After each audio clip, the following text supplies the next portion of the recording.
Good morning, dear students. Good afternoon, in fact. Yeah, Good afternoon, sir. yeah, good afternoon. So we'll start the class on time, 12:30. Okay, followed by presentation from uh, Archana. Arpita, you can present in the next class. I'm sorry for keeping you wait. Mm. It's Yeah, so I'll share the screen. Yeah. So before I start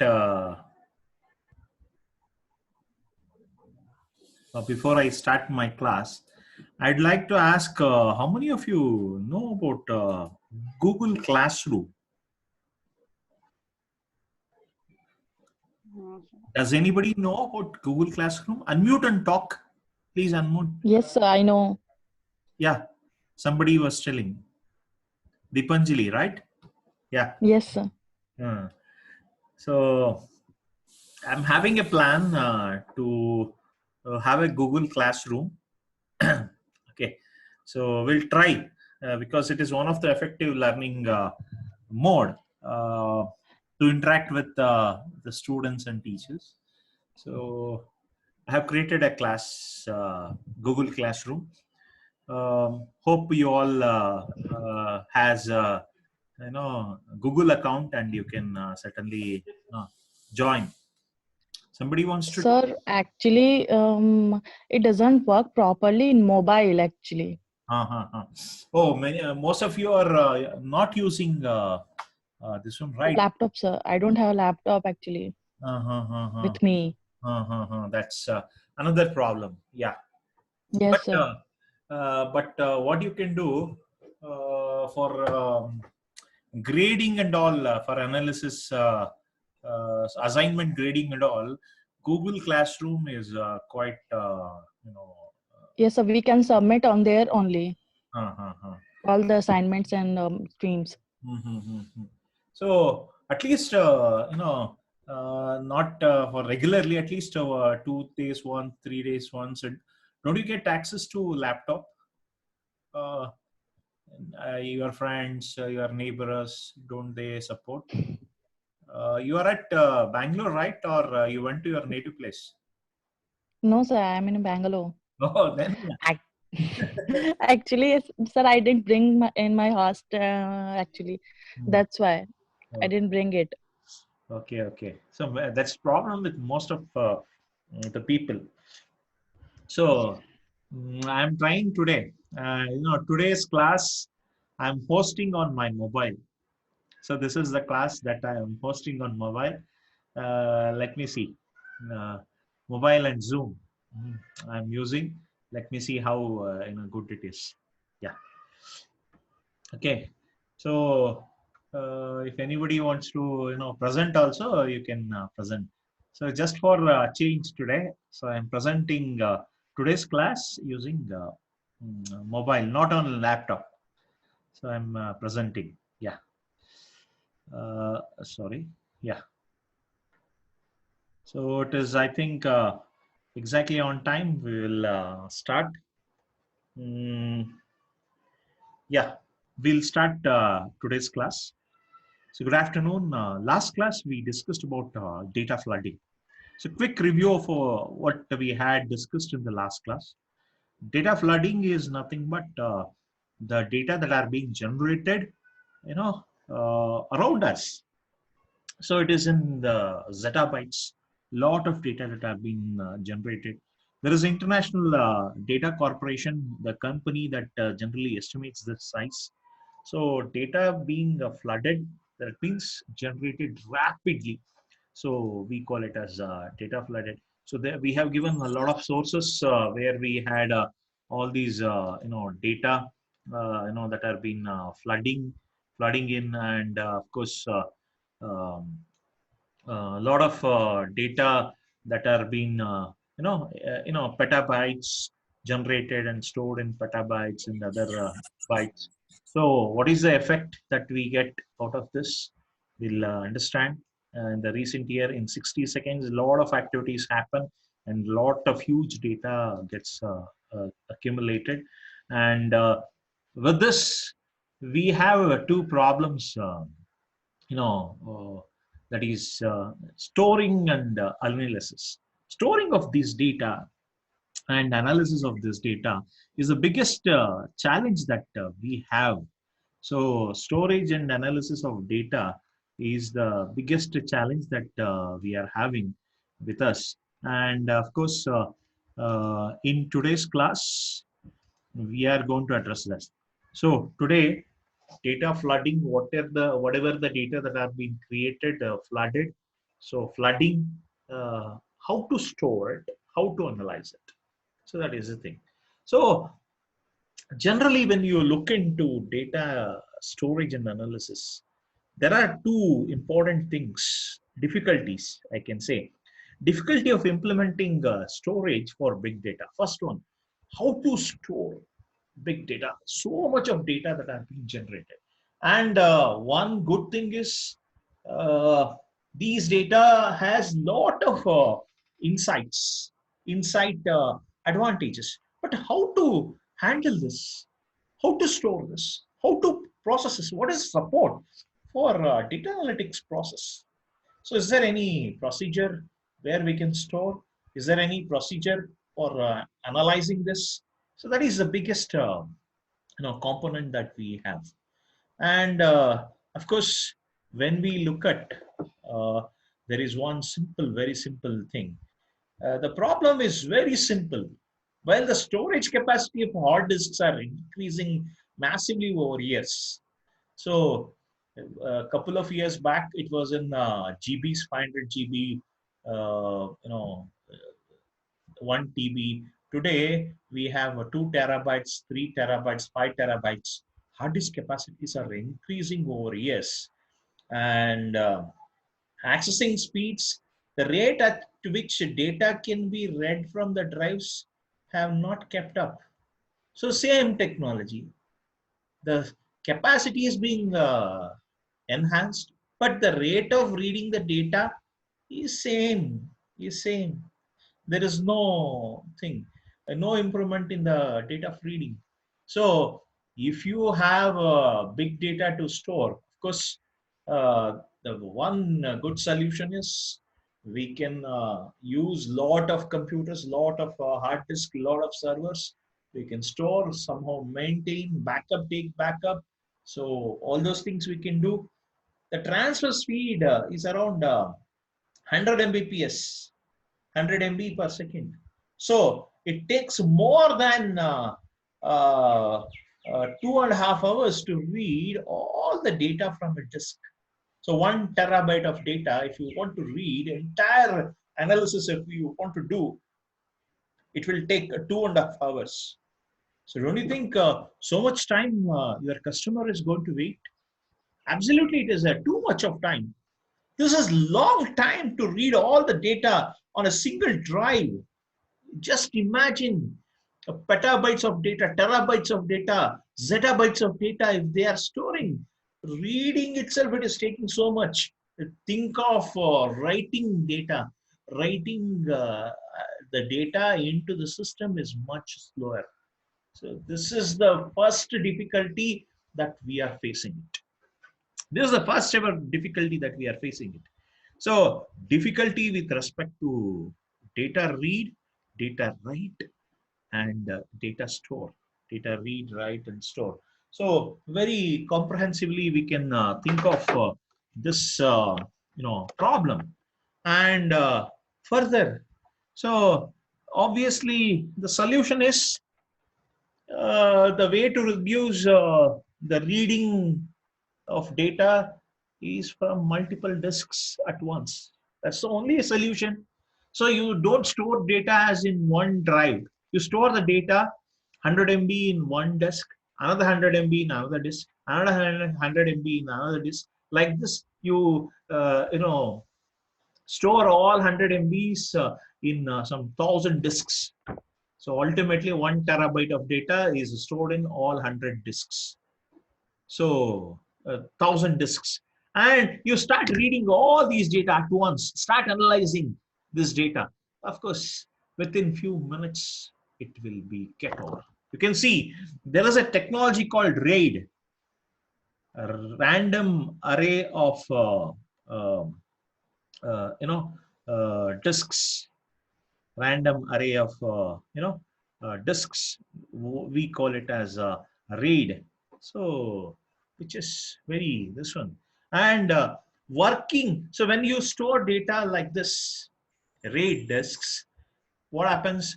We will work in parallel. We could read the data in 2 minutes because data is not stored in one disk, it is stored in multiple disks. Since the data is stored in multiple disks, so simultaneously data reading happens, data analysis happens. Within 2 minutes, entire 1 terabyte of data can be analyzed within 2 minutes. As soon as you start using many pieces of hardware, the chances that one will fail is fairly high. This is another problem. So if you use more and more hardwares, definitely if one fails, gone. If one disk fail, out of 1,000 disks, one disk fail, gone. Your entire process is incomplete. If the entire 1,000 disks read successfully, analyze successfully, so then you can finish the results within 2 minutes, or else it is incomplete. So that is biggest problem. The hardware failure is another problem. The common way to avoid this loss is through replication. What is exactly replication? Repeat the components, repeat the data components. Don't store only one copy. Store the copies 2-3 times across many disks, across multiple locations. So redundant copy, that is replication, is nothing but redundant copy of data that are kept by the system so that in the event of failure, there is another copy available. This is how your RAID works. But RAID technology is a what? Is an old technology. If you straight away, if you implement, you need a lot of softwares, a lot of management, a lot of so disks, storage, SAN, storage area network itself. It is a big technology that you need, but we don't have so much money to invest. So we want a system where it has to work at very lowest cost, at very small cost, small budget. It has to work, and we are here. So another way we use is Hadoop's. We call it as HDFS, Hadoop Distributed File System. This is what we use today in big data technology. The advantages: the data will be kept in multiple places, simultaneously distributed, multiple places, many copies are maintained. We call it as replication. The default replication factor of HDFS is 3. That means it maintains the 3 copies. 3 copies. That's very, very important. 3 copies it maintains. You see, it's look at here. So a file, if you have a file is split into block A and block B. So file is split into, you give a file, example, you give a file to HDFS system client. So it divides the file into block A and block B. 2 blocks, it creates 2 blocks. One block is kept in one computer. Second block is stored in computer number 4. Same block is third copy is kept in computer number 6. And you see, this is rack 1, this is rack 4. And you observe second block is not kept in the same rack. So one, it is kept in the rack number 5, data node 7. Another is kept in another data rack, data node 9. Another one, data node 3, that is different computers. It never stores the same block of data in the same rack. Of course. So this is what you call it as rack awareness. If the entire rack fails, if then the entire rack fails, the entire block gets failed. Rack is nothing but the blade servers are arranged in one rack. It's called rack. Rack awareness, we call it as rack awareness. So data will never store in one system. It is one rack. It will be stored in different racks, and 2 different racks, and also in 2 different data nodes. That is 2 different computers. It will never store in the same blocks in the same computer. It will store in different computers, a different rack. We call it as rack awareness. And by default, Hadoop maintains 3 copies. So Hadoop is why preferred over RAD? Because Hadoop works on commodity hardware. HDFS works on commodity hardware. The hardware which I and you use, the normal laptops, whereas RAID requires separate technology, separate storage technology. We call it a SAN, storage area network. It is a totally a different investment. But for implementing Hadoop HDFS, we require only the normal computers, that is commodity computers that we are using. We don't require any high-end systems. We don't require any big investment. Whatever we are having, the computer, the hardware, that itself it is sufficient to run on this HDFS, Hadoop distributed file system. Anyhow, the details we have given it to Arpita. She will present it in the next class, right? So how exactly big data works? So Hadoop HDFS works. Remember, you give a data, HDFS big data, and the data is not stored in one as a one file. The file is split into different data pieces. You can see big data, piece 1, piece 2, piece 3 pieces, different pieces, and it is stored in different computers and different places. Different computers, different racks, different place. So different nodes it will keep. The solution, second solution is that the second problem is to combine the data for analysis. This is another problem. Of course, storage you have efficiently stored. So you never stored the data as a whole file in only one computer. If you store the data as a whole file in one computer, it will take more time. So what do you do? What you did, you distributed the file and you stored in many computers, so that parallel reading, parallel analysis could be done, which saves the time. Second thing, if the failure happens, so for that you have created a replication factor. That is also done. But another problem is, how do you combine the overall results? Of course, when you read all these data, okay, done. You search for a file. The file is analyzed in all the computers. But how do you come out with the result? The data read from one disk may need to combine the data from any of the other 99 disks. Various distributed systems allow data to combine from multiple sources, but doing this correctly is a challenge. So storing is okay. You can store, you can read the data, fine, fantastic. But whenever you're analyzing some data, what happens? The results of one disk, results of second disk, result of third disk, result of fourth disk, result of fifth disk, it has to come as a collective result, And finally, the summary of the result has to be presented to the user. For this, we have a programming model. We call it as MapReduce. MapReduce provides a programming model that abstracts the entire problem of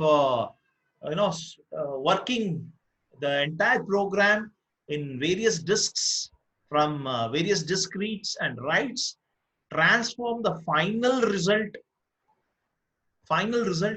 back to the single computer, that is in the form of key and value pairs. The data, the final result will be coming back as a key and value. So key, what is the final key? What is the final value? So it is coming out. So as a single component, like HDFS, MapReduce has a built-in reliability. There are built-in, that is, Hadoop provides reliable storage for HDFS. That is analysis. You can do it with MapReduce.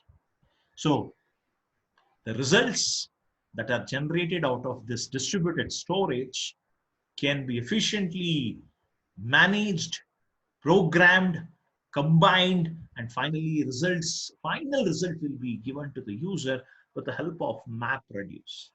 MapReduce is one such programming model which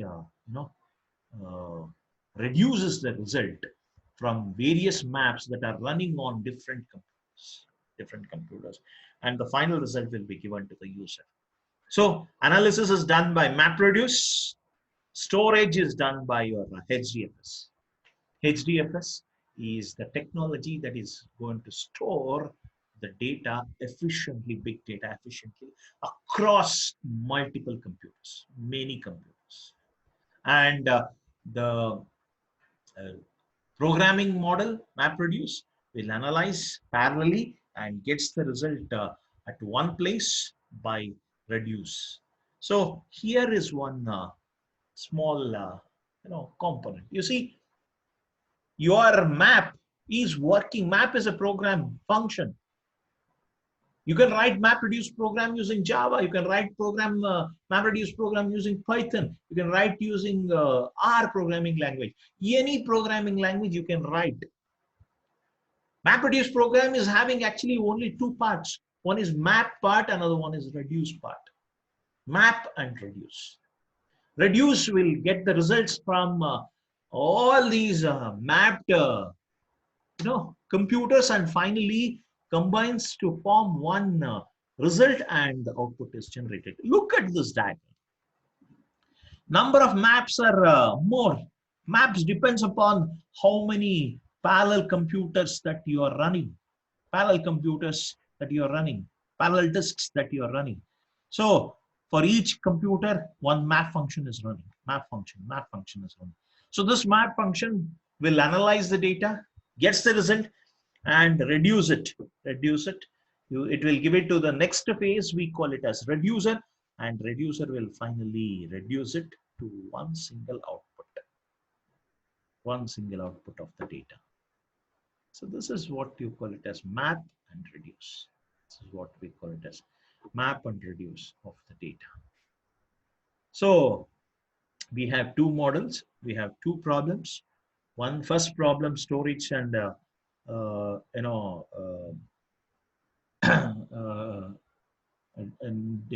hardware failure. It will be taken care by distributed parallel storage, as well as the other one, which is we call it as the replication and distributed parallel processing solves the first problem. Second problem is solved using MapReduce programming model. So this is how the overall big data technology works. MapReduce and HDFS. HDFS to store, MapReduce to analyze. So in the examination, many times they have asked this question. What are the two prominent problems of data analysis? The problems are, first problem is Speed. So speed can be achieved by distributed parallel processing. Second one, failure. Hardware failure. Hardware failure you can achieve through this replication. And there are 3 copies maintained. So even if the second hardware failure happens subsequently, the third copy you can get it. So normally uh, second failure is very very less. Only first failure will be there. And once the first failure happens, again it creates another copy, another copy in another system. That's internal working of HDFS. So automatically it will create 3 copies. Even there is a failure, automatically it will detect the failure and it will maintain 3 copies at any cost.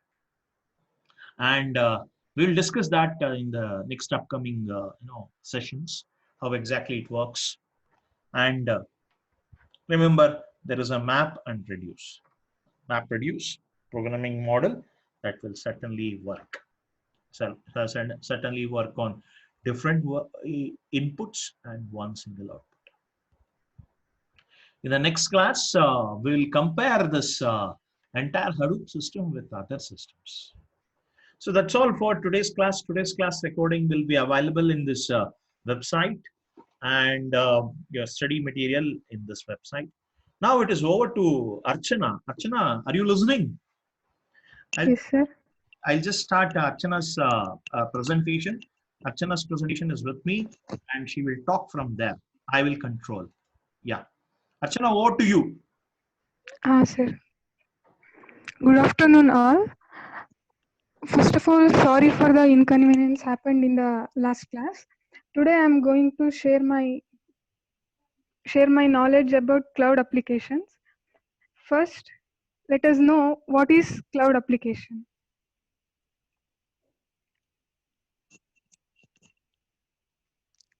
A cloud application is a software program where cloud-based and local components are worked together. Here, the cloud-based and local components are worked together to form a software which is called as a cloud application. The user can interact with the application via web browser or by using mobile applications. The categories of cloud application are as follows. Software as a service, which provide the services of software to the user. Next one is infrastructure as a service. It provides the services like middleware for the user. Platform as a service. This provides the user middleware along with the operating system to the user. If you want more explanation about these categories, please go through our cloud computing textbook. Some of the examples of cloud-based applications are as follows: SlideRocket, Microsoft Azure, Amazon Web Services, etc. These are the applications which can be accessible only by subscribing that application. The first one is SlideRocket. SlideRocket is an online presentation platform that lets user to create, manage, share, and measure the presentation. Along with this facility, it provides web conferencing for the user and also the screen sharing. It is mainly used in business sector for online presentation. The web page of SlideRocket is this one. Nowadays, this SlideRocket, sir, now it is merged with ClearSlide for total customer engagement. When SlideRocket is merged with ClearSlide, it lost its user dramatically. So it is not so much familiar to the people nowadays.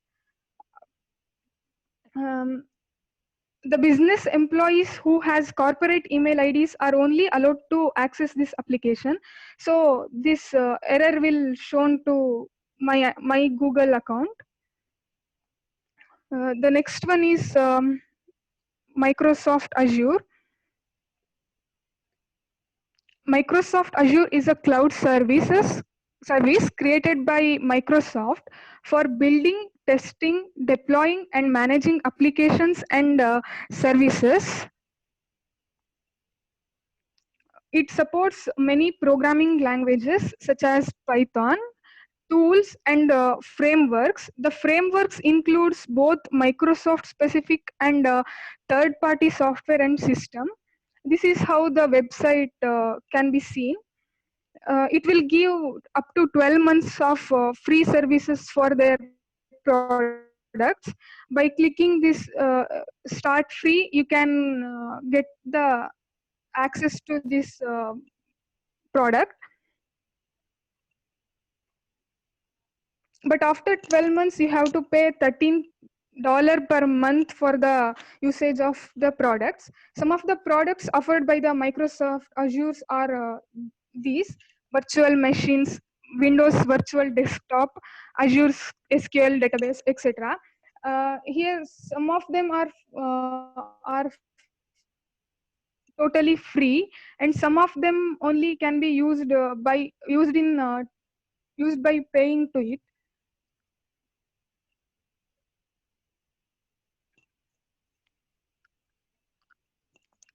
These are the products provided by Microsoft Azure for 12 months of up to 12 months free, and then you can use these use these products by paying to it.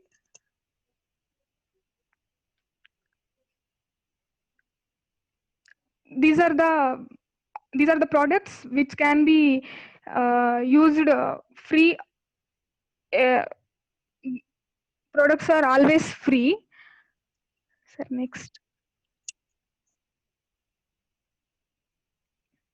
Some of the other examples are Google Drive and Dropbox. These are the applications which are available and used for backup and recovery of documents at free of cost up to a certain limit. First one is Google Drive.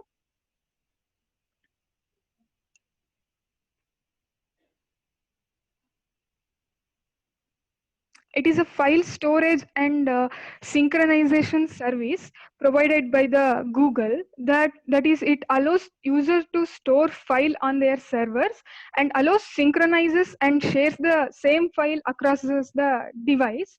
The best example to this Google Drive is all sessions will be recorded by Sir, and it is stored in some server and share the same file with us through the link. It is one of the best example. No, it is actually not Google Drive. It is a YouTube channel. Yeah, Google Drive where I store all the notes. Yeah, continue. Good. Okay, sir. It offers 15 GB of free storage to the user, and it offers from 100 GB to up to 30 TB of storage for paid plans. As we all know, as we all are familiar with this Google Drive, I will not explain much about this. Next one is Dropbox.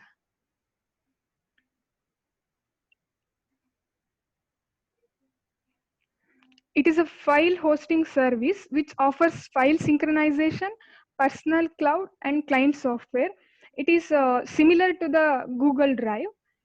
It can be run on various platforms like Android, iOS, Linux, Mac OS, Microsoft Windows, etc. This Dropbox provides 2 TB of free storage for basic users, which can be extendable up to 19 GB by performing some actions like inviting other friends, completing the profiles, etc. They provide 2 TB of storage for pro users, which can be extendable by adding information of business license to get more space. This is the website. First, you have to sign up to Dropbox, and after logging in, this homepage will appear. Here you can see the suggestion. That suggestion will be based on our work before we done, and the recent items will be shown here. Here you can see upload files, upload folder, new shared folder, etc. These are the links or submenus which are used to upload our files or create our new folder. You can navigate through these home, file, shared, these menus. File menu, here you can see the overview or a description of the folder, and you can create the new file here. Next is shared. Here the shared files will appear. Since I didn't share any file, it is empty now. Then next one is file request. Here we can request for the file from the friends. Even though they don't have account, they can upload the files to our Dropbox account. This is one of the best feature in Dropbox. Next one is deleted files. All the deleted files will appear here. Restoring of deleted file can be done up to 13 days. If the user is Dropbox professional, then he can keep the files for up to 180 days. Next, this is HelloSign. It provides e-signature for the usage of the user. Once we create our e-signature, then we can use that e-signature in our document.